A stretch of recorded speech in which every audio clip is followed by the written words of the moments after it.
What is going on, everybody? Welcome back to Phones and Drones. So there's been some topic of conversation that's been going on in regards to in-app purchases. A little while ago when V11 originally leaked, there were screenshots showing that there was going to be an app store built in for obviously in-vehicle purchases. Well, there was rumors that there was going to be a new option added to your display menu in your vehicle.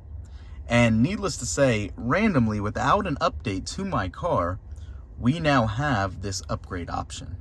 So this is actually really awesome and could turn out to be a real big revenue booster for Tesla.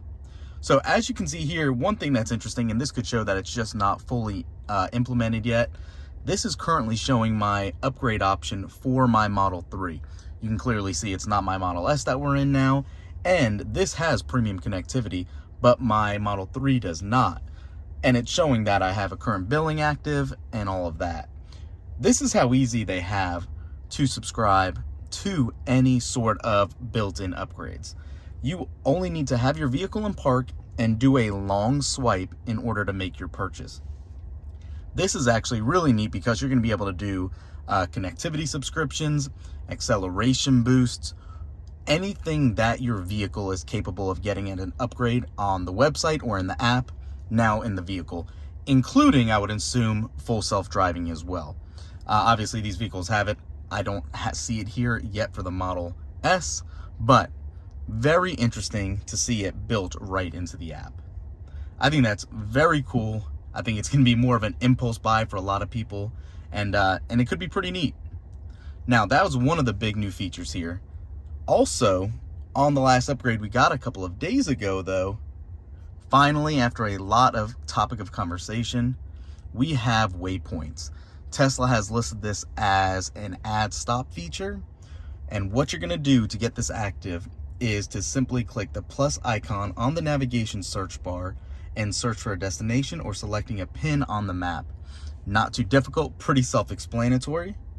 So what you're going to want to do is, if you go ahead and say, we're going to go ahead and go to, say, IKEA, and then add a waypoint right there. We're going to want to go to Island Wings, and you can see exactly how it calculates it out. Very quick, very smooth, very neat to see.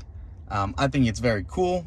I think it's going to actually be able to really contribute to your driving experience and give you a little bit more of ease of use and less hassle when you are actually navigating, just like you really would in any other vehicle or any other mapping system.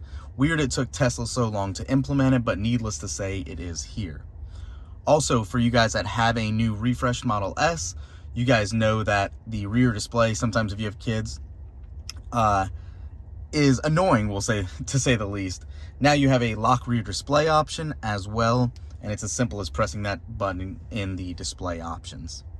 So, having said that, that's all. I'm not going to jump in some of the other impacting points. The one thing interesting, if you guys have been following with some of these updates, is one of the versions unleashed, or I should say unlocked, the actual ANC, the active noise cancellation.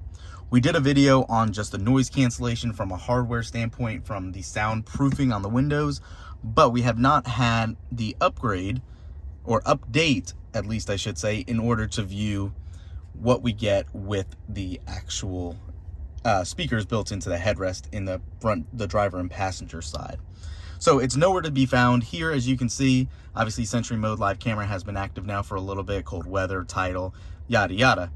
But we don't have that upgrade here in any of the release notes. Hopefully it'll be dropping in the next one coming soon, but I want to keep this one short. This is just for our waypoints and for that new in-app upgrade option that we talked about as well. Let me know what you guys think. Do you have this option? Did it pop up for you guys over the air? Or did a new download or upgrade actually trigger it for you? Will you actually purchase anything in here? You think this is going to be a useful feature?